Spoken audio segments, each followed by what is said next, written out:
I am here to discuss the so-called flying saucers.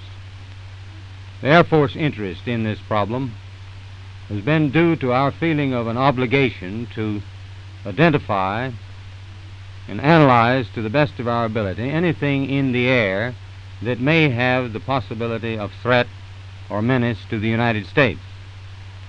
In pursuit of this obligation, since 1947, we have received and analyzed between 1,000 and 2,000 reports that have come to us from all kinds of sources.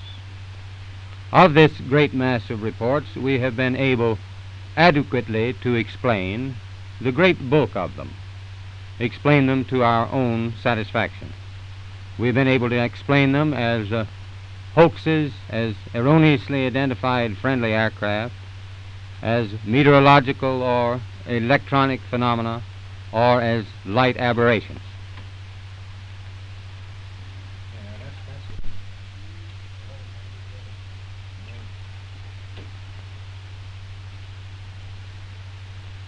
However, there have been a certain percentage of this volume of reports that have been made by credible observers of relatively incredible things.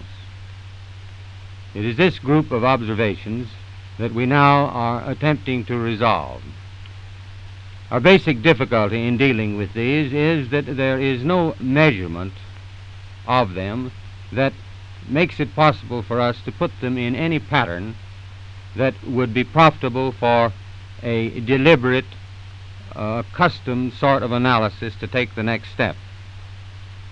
We have, as of date, come to only one firm conclusion with respect to this remaining percentage, and that is that it does not contain any pattern of purpose or of consistency that we can relate with to any conceivable threat to the United States.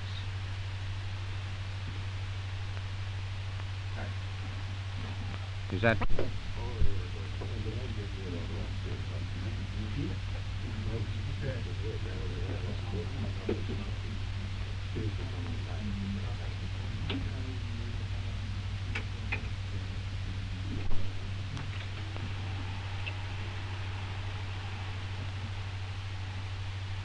We can say that the recent sightings are in no way connected with any secret development by any department of the United States.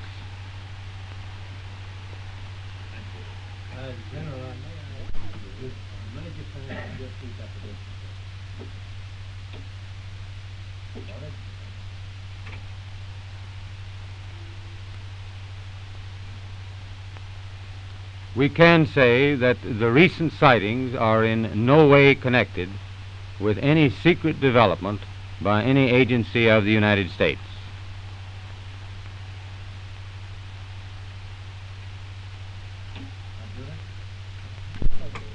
Watch me for the signal there, sir, to start. I'll start when you throw it down. Wait a minute, hold it, boys. Hold it. Everybody ready? Yeah.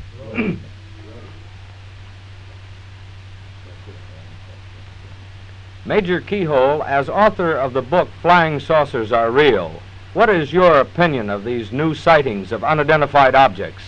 With all due respect to the Air Force, I believe that some of them will prove to be of interplanetary origin.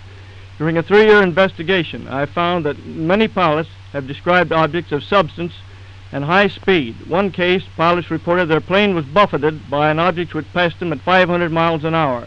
Obviously, this was a solid object, and I believe it was from outer space.